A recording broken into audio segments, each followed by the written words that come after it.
Welcome to the Coffee with Craner show. We're officially live. Thanks for being here. As you can see, I'm with David Derkatz, international muralist from the Windsor region, has painted hundreds, I'd say, of murals in our area. You go on Drulard Road or even Amherstburg. We're right here in the Dan Gemis office. So thanks to Dan for letting us come in here and use the space. We were going to be at the penalty box, but unfortunately, due to the rain, we had to come inside. But glad to have Derkz here on set in the Dan Gemis office with the Dan Gemis real estate team. So, Derkz, pleasure to have you on the show.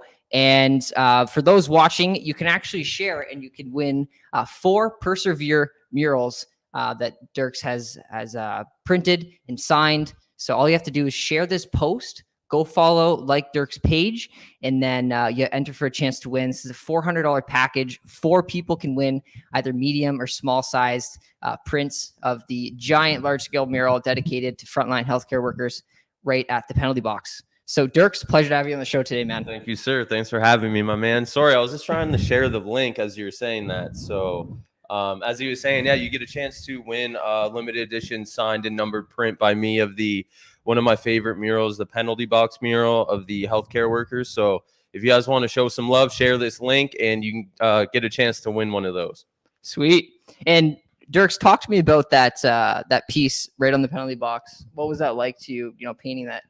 Was that your biggest mural? No, it's one. Do I look at you or do I look at the camera when I right talk? here's good. Do I look at you? Okay. A little bit of both. A little bit of both. We'll mix her up. One of these, one of those in there. No, the healthcare mural in the penalty box. It's one of my largest ones, but not the biggest. But yeah, it's still like a monster though. It's still like a big one. It's I think it still is the biggest healthcare care mural in all of Canada right now. So yeah, I love doing that one. That one is. Well, it's definitely something to be proud of. And I did want to talk to you and just bring up the first question, being kind of what sparked your interest in visual art, painting large-scale murals. And I know you've done some sketches as well and paintbrush type of canvas style work. But how did this all start for you? Yeah, how it started was I was definitely not creative as a kid, growing up in like elementary school and high school. I always thought I always see these other creative types and they're like just doing their thing, drawing and stuff. And I was never that type. And I was like, man, how do I get more creative? And I just never was that. So I found graffiti and I painted like a lot of illegal graffiti, a lot of trains, a lot of underpasses, just really was kind of like heavy in the streets a bit for painting. And then that's kind of how I got my start into like art, was finding like that love through graffiti and painting kind of solo and in train yards at night. So yeah, I kind of got bit by that graffiti bug type thing and kind of fell in love with more of the traditional side of art. And that's how I kind of like organically kind of transferred from like graffiti into like large scale murals, I guess. So. Yeah, for sure. And has there been like, when you first started tagging, I'd say illegally, and I would imagine, were those drawings just like words or kind of like, what were you tagging at the very beginning? I was tagging a bunch of a couple things. I don't want to say it on air. Oh, of course, yeah. There's a couple of aliases I was using, but I kind of stuck to one for a few years, and then after like years of like writing this other name that I also like self-identified with, I kind of like grew on, and it kind of became your identity, was like this kind of this alter ego name. I was like, man, why am I writing like this random name when I should be like writing something that's like closer to me and my actual name? So that's kind of how Derkz was. It was so much more fitting for me, you know what I mean? So yeah, that's how the name came about. Yeah, it's unique. Everyone knows it. It's kind of like Banksy, right? Like there's that catchy. Not as big as that, but yeah, it's as catchy, I guess. For sure. And those watching, just to remind you, you can share this post, go follow Derkz, give him some love on Facebook and Instagram, and you'll have a chance to win a $400. It's a $400 package. There's 4 different paintings that we're giving away that are dedicated to frontline healthcare workers. It's the giant mural at the penalty box that you'll see, and share the post to win, and comment your questions below throughout this live stream. We'd love to answer them live. And I know Derkz would love to interact with some of you guys as well. But Derkz, next question, what was, I guess, starting up, going from tagging to painting murals and going across the world? What was the most difficult part for you in turning, a passion project into a business? Sorry, just hold that thought really quick, my man. I'm trying to share this and it's like not working. Did I share it? Does it show you if I shared it? Sorry, ladies and gentlemen, a little technical difficulties here. I'm just trying to share this post so we can get some more people trying to win this print. Absolutely. Yes, comment while we're waiting. Comment your questions below. I'm checking right now, and I can see everyone's popping in. Gina D. Windsor is lucky to have this artist changing the look of our city. Definitely much appreciated for showing some love to Derkz. And but yeah, I'm here with Derkz, and if you're just joining the live stream now, he's an international muralist, has painted really across the world, and we can talk a little bit about where he's painted, what countries. But you'll know he's painted many, many murals and pieces of street art in Windsor-Essex. And the Windsor-Essex community definitely loves him and goes around and takes photos at his different locations. But today we're talking to Derkz, and we're talking about how he turned a craft into a career and learning more about the world of art, because there's so many different career paths. And I think on this show, it's important to look at them all and hopefully provide you with some advice on what career you should pursue throughout your leadership journey. So Derkz is on set. We talked a little bit about how he started going from tagging to now, I mean, he has a business now. And to jump into our next question, how did you turn this craft into a business for you? Where, I mean, you're extremely busy. You're probably painting 2-3 times a week, different locations. How did this all start? Yeah, it kind of started like when I first started making it into a career, you're asking? Mm-hmm. It kind of happened like years ago. I did my first mural, I would say like 2011 or 12. I know I was taking graphic design at the time, and I was like kind of like skipping college to go out and paint this mural, basically, you know what I mean? And all my instructors and professors like, man, you're never in class. What are you doing? I'm like always saying like I'm painting walls and painting murals and stuff. And they didn't really kind of understand it at the time. And I kind of frankly didn't really understand it at the time either. You know, I was like skipping class and going to Detroit and painting a lot of illegal graffiti too, and doing a bunch of stuff I shouldn't have been doing. And, you know, looking back, like I'm glad I followed my intuition of wanting to create something more than just like sitting behind a desk and creating some logos for a company or the graphic design route or any other type of career route, you know what I mean? So that's kind of how it started, was just a lot of legal stuff, and then kind of organically switching into painting small walls, and then those kind of gaining traction, like going door to door and asking for opportunities to paint for free, and just getting my name out there and branding myself. And then that's kind of how it turned into like a slow snowball into bigger, better, larger walls, I guess you would say. Yeah, I mean, so on that point, you had to paint for free at some points just to get your brand out there. Oh yeah, 100%, man. Like I was doing my first 4 or 5 murals, 6 murals, knocking on people's doors, like literally like door to door, like, let me paint your wall. Like I didn't have any portfolio. I didn't have any type of like skill at the time. You know, I gained skill through my graffiti background, and like I was kind of showing a lot of people like my graffiti stuff.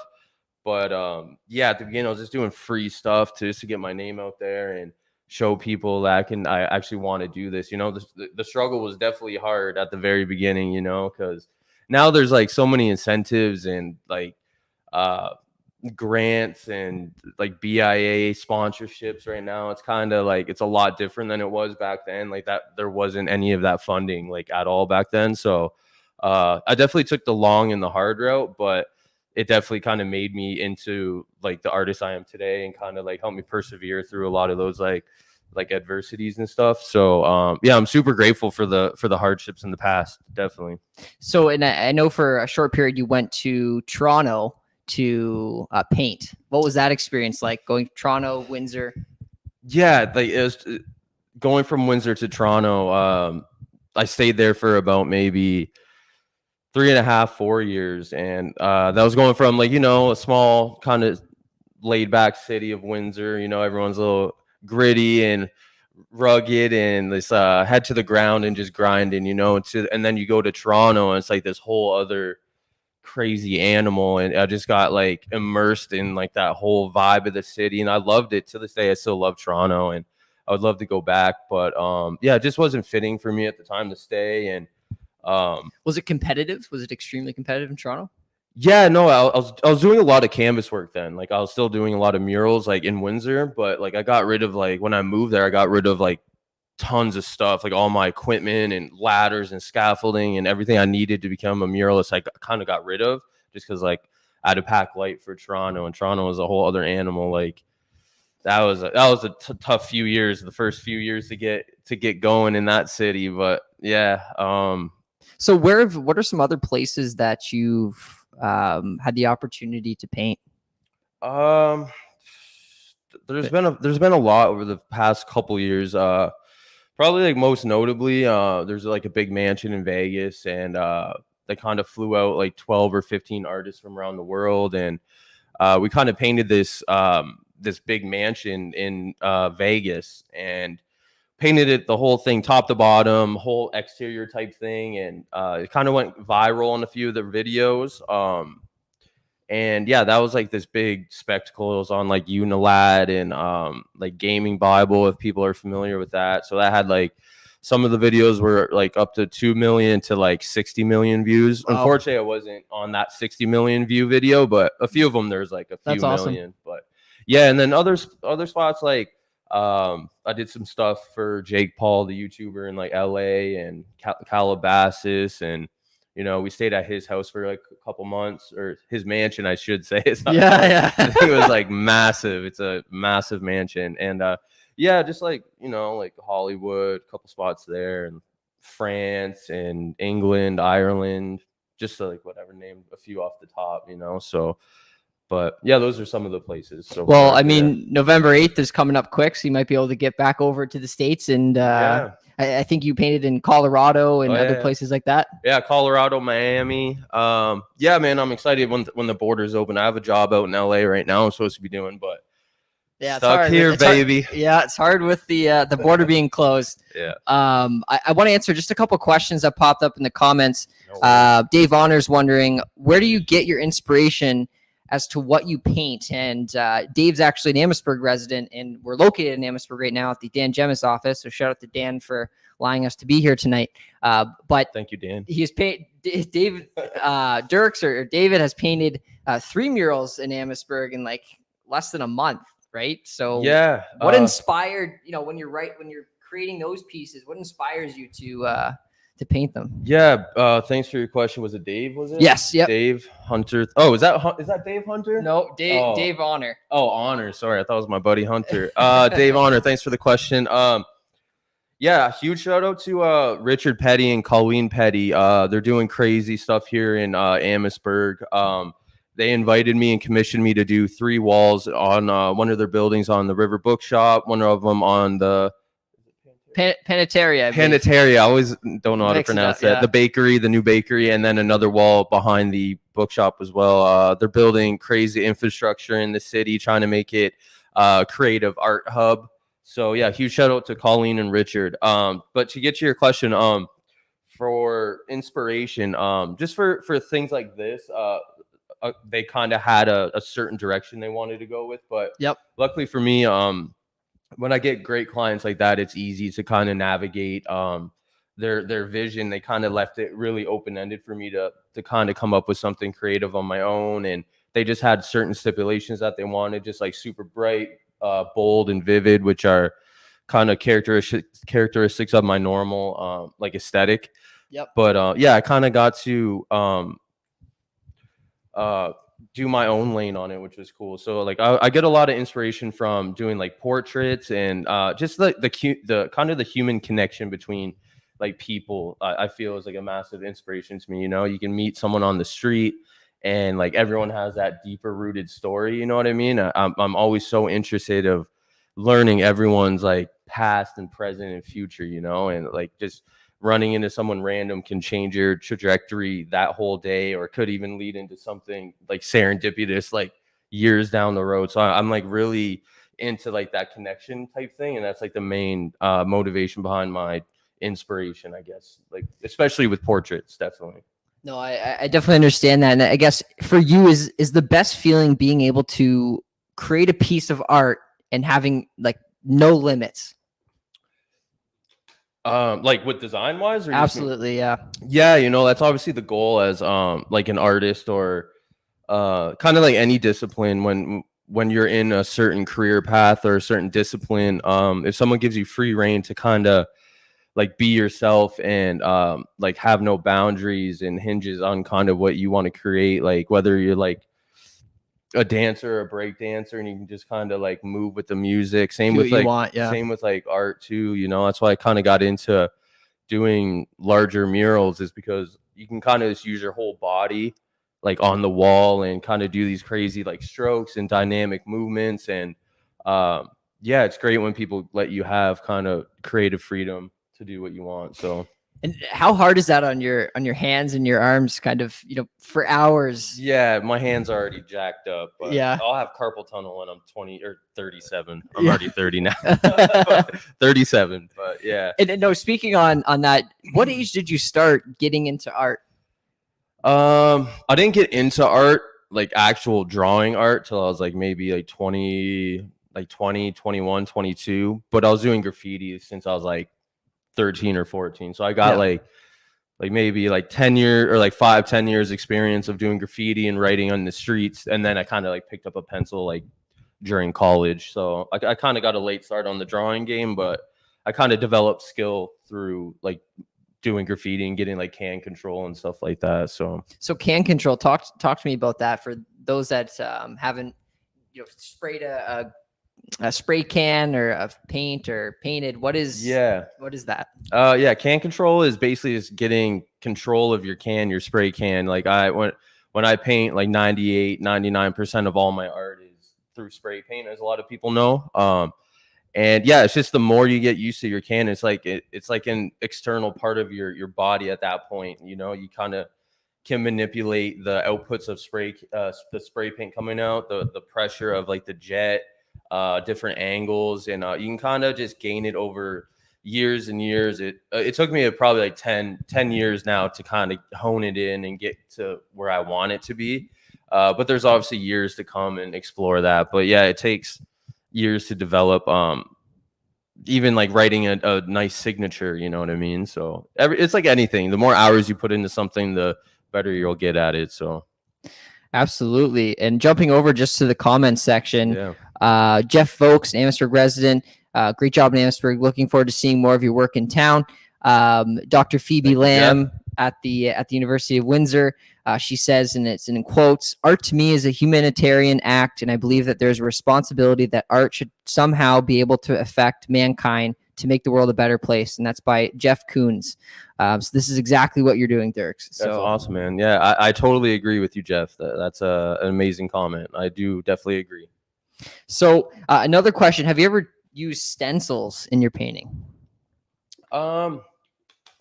Not typically, you know, that's not really my style to do. I know a lot of artists like are all about like printing off stencils and doing stuff. Maybe if I have to do like a small logo of their name, I might have to print out a logo or like a stencil and then spray it. But other than that, I don't really focus too much on stencils. But didn't you do a giant Biggie Smalls? Was Biggie Small piece with like it's kind of like there's a mic at the bottom of it. You had looked like a hot air balloon kind of. Yeah, it was a pencil drawing. Okay, so that was like graphite on paper. How long did that take? Actually, speaking back, that's actually one of like my favorite pieces. Actually, it's funny you brought that up. But to answer your question, it took me like 90 hours or something, 90 or 100 hours. But I just got that back actually like last week. It's been a hassle to kind of get back. It's been in a private collection in New York for like the past like 5 or 6 years. But wow. But yeah, I've always wanted it back, and just because it was so sentimental to me, like that piece was the first piece where. When I was living in Toronto, I think it was 2016, I got fired from my job, or I got laid off for like the seasonal or something. And that was like the first drawing I did when I got fired. And I told myself right when I got fired, I was going to be a full-time artist, like when I got fired. And I kind of never looked back since. So that was the first drawing I did. And since I took on this full-time art career. And yeah, I'm super happy to have it back in my possession. And yeah, I'm just that piece was like super important to me. So yeah, it's kind of where the kick started your career, right? Yeah, exactly. So. What besides that piece, what has been another really cool mural that you are so proud of? Let's do Windsor-Essex. Which one is your favorite? My favorite in Windsor-Essex? Man, there's just so many to choose from, but if I'm thinking just off the top of my head, man, like these two that I just did right now in the on the bakery and the River Bookshop are definitely one of the top 5, top 3. Yeah, there's too many to name, but these two are definitely. How many have you painted? I don't even know. A lot. Over like 100, 150 maybe. Wow. 200. Yeah, something like that. But I feel like every time like I do paint something, I was like, oh man, that one's my favorite. And then like I paint the next one, I'm like, oh, okay, this one's definitely my favorite. So it's always the journey of always trying to get better and critique yourself and kind of never settling, you know what I mean? Yep. And just hopping over to the comment section, Rachel McLean, do you use models for your work? More specifically, the old lady. Of the Erie Street, I'm assuming she's. I would. Yeah, I think that would be it. I do use models, yeah, and I'm actually moving into that route a lot more lately. So kind of from like here on out, a lot like majority of my murals are all going to be my own models and reference photos for them. But for the specifically, I think she was talking about the Erie one, the Erie Street. I think so. Yep. The Italian mural. That one actually, I found that exact picture of that Nona kissing her granddaughter on the cheek, and that was an actual real photo from a small village in Italy. And I found it online, and I reached out to this woman, which was the Nona's daughter, like her, so the grandchild's mom. I reached out to her, and she actually let me paint it. And she's like, yeah, this is like actually my mom and my daughter, and they're from a little village in Italy. I forget what it's called, but I can look it up later. But that's awesome. So that one was like an actual real person. So it was great, and I'm super glad she let me use that. But do you enjoy painting like figures and faces? Is that some of your favorite type of work? Yeah, just anything like with humanity, I guess. Like but specifically portraits are like kind of my bread and butter for some reason. I always like was inclined to paint them, whether it's I don't really know the reason, but it boils down to like the connectivity between humans, I feel, and like just painting portraits is like the essence of knowing someone, and you know, so but yeah, portraits. So, yeah, exactly. So another question from Gina D. How do the symbols work that you use in your initial layout? Is it like a legend or map for you? Great question, Dina. I appreciate that. Yeah, a lot of people ask me, they see some of my murals have this like crazy sporadic like pattern on it before I lay out my actual mural, but that's just kind of how I grid out like my proportions and stuff, so I kind of get them so they're not wonky and they're in perspective correctly. But yeah, at the beginning people just think it's like the ugliest thing going up on the wall. There's a bunch of squiggles everywhere, but that like not only some of the time I use that method. There's other ways to like kind of grid out your stuff, whether it's like freehand or use a different grid method, or sometimes I project just if I'm under a tight deadline. But yeah, that's where the symbols come from, or it's just a type of gridding method. So it's something that I think only you kind of understand, you know what I mean? As an artist, is like, I think you understand your work the most, right? It's not something like that. It's unique to you, right? No, not specifically to me. It's kind of in the artist community now. But it's kind of every symbol doesn't mean anything, but it's just kind of the symbols don't actually mean anything. It's just kind of like references, kind of, you know what I mean? So not really unique to me, but yes. If you don't mind, we went a bit over. We're 24 minutes, but I want to go, baby. Shoot. Some more questions coming in. Do you listen to music while you paint? If so, what are you listening to? Yeah, I listen to music all the time. I love music. Specifically, I love hip hop. hip hop, like Seattle hip hop's amazing. I think I said that before in a different interview, but Seattle hip hop, like Common Market, Saul, Macklemore, Grinch, a bunch of like I'm not just narrowing it down to hip hop. Like I love like indie music. I love listening to podcasts when I paint, audiobooks, just a bunch of genres I can't think of. But yeah, definitely throw on some headphones and just get down get to in it. the zone, right? Yeah. Get So after it. This next question is actually from my grandma. So shout out to my grandma here. But what kind of paint do you use, and what is the best weather to paint in? Sunny, shady. Hey grandma, how's it going? The paint I use is there's multiple brands. There's they're all tailored to specifically. You don't want to give out your secret sauce. I don't care. Yeah, the secret sauce. I know, grandma. Come on, doing me dirty here. No, I use a lot of Montana 94. That's kind of like my go-to. There's Belton, Molotov Belton. There's Montana Gold, Montana Black. There's a lot. Yeah, there's a lot, but they're all tailored to specifically graffiti, like illegal graffiti, and then like a lot of it's kind of getting morphed into like the street art realm. So, but they were initially invented for like bombing and tagging and stuff. So what's bombing? Bombing is just like street graffiti. So like tagging, just like hand styles are tagging. Bombing is just like the upper form of getting your name up there. They're called throw ups or bombs. So they're just kind of like more they're larger versions of your tag. They're more rounded. You kind of throw them up to get them up quick. Whereas like a tag, you're kind of like just tag and just get your name out there too. But then there's like pieces, and pieces are just more of a like an elevated tag almost. But yeah, they're called masterpieces. But yeah, there's different levels to graffiti. Yeah, it's stuff I have no idea anything about, but it's cool that there's this whole there's a whole language for for like, muralists, right? Yeah, graffiti. Well, there's a difference between like graffiti and murals. Like a lot of people confuse graffiti with like this nice art and stuff. But graffiti is like strictly the vandals, the people who just crush cities, that paint trains, like illegal letter forms. Like that's graffiti. But like murals and street art is kind of like what's happening now with this big movement of these big, beautiful pieces of artwork. Like that's more of murals and street art. Absolutely. Yeah, you're so right. People get it confused. I get it confused. Yeah, no worries. So a question for you: what is the most difficult part of being both an artist and a business owner? How are you balancing that? Man, yeah, that's a good question though, to be honest, because I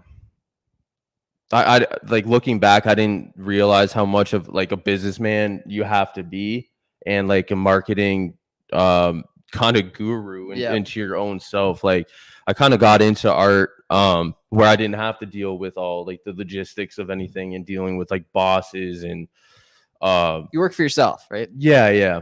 I run my own company and solo company. I have my girlfriend who's a massive help, which I'm actually going to get into right now because she manages a lot of my like logistics and gets like a lot of my appointments and meetings in order and all like other financial stuff. So, but like before she was doing that, to answer your question, the hardest part was kind of like figuring out that balance between like actually getting time to paint, or like you have to devote time to actually market yourself and really brand your brand before you kind of keep moving forward. And like juggling those two I'm kind of struggling with right now. And that's kind of, I mean, it's definitely a good problem to have. It means there's more business, right? Yeah, definitely. But like it's something like I hate the entrepreneur side of you just want to paint. I just want to paint and just like keep my head down and paint and just let the artwork speak for itself. And I feel like a lot of artists do a lot of talking and then don't let their work speak for itself, and it kind of bothers me a bit. But hey, that's just me, you know what I mean? So would your advice be to find somebody who can kind of balance your weaknesses and like if like your girlfriend, right? Is she's helping out the side that you're not good at? You're balancing each other, right? Yeah, she's a massive help, and I appreciate her so much, you know. Because it was getting to the point where it was getting so overwhelming that I needed to like hire someone. And so she's my manager now, and we're looking to hire someone else so we can just handle all the logistics sides of things and That's awesome. get things in order. But yeah, my advice to anybody getting into the art game, I feel, or like street art or the mural scene is definitely start with like a foundation.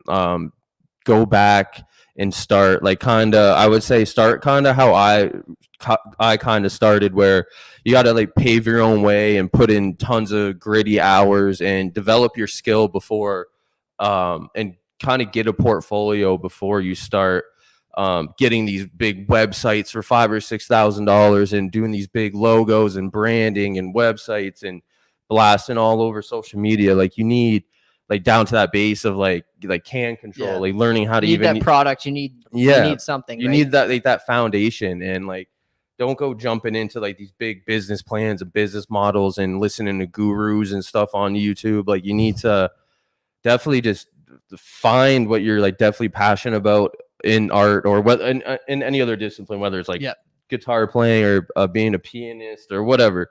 You kind of have to do it to love it before you even can think about getting money or monetizing your business off of it. So you can't just hop in it if you don't love it, because you would fade out, you know. Like a lot of people, you can see a lot of people jumping in it, staying on the train for a couple years, and they fizzle out. But you can tell the people who are in it for like the longevity of it and are in it for their lives, you know what I mean? So definitely get that foundation going first. Absolutely.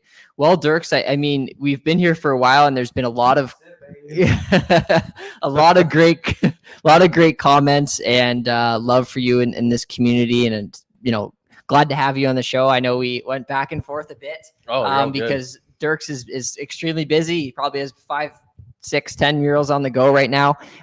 But for those watching, we're doing something really cool right now. You can win 1 in 4, or there's 4 pieces. And you can win one of them. There's 4 people that we're going to be giving away medium and small size prints of the large scale mural that's located on the penalty box. Derkz signed them. I would imagine maybe he'll personally drop them off, take a nice photo. I'll definitely whoever wins the contest, I'll definitely I can drop them off. They're all numbered, they're all signed. They're from my original print release for the healthcare mural on the penalty box I did. So they're really limited edition, and they definitely will be signed, come with a certificate authenticity. So if you ever want one, just follow my man's instructions and you can get a chance to win either a medium or a small. So That's it. There's 3 steps. Go follow Derkz, share this post, and then comment below my post when you've done that. And we'll be raffling them off this Sunday at 7 p.m. To those watching, thanks for being here tonight. Derkz, pleasure to have you. Thank you, sir. Pleasure to have you back in the Berg. Yeah, man. Thanks for having me. Awesome. Thanks to those watching. We'll see you soon.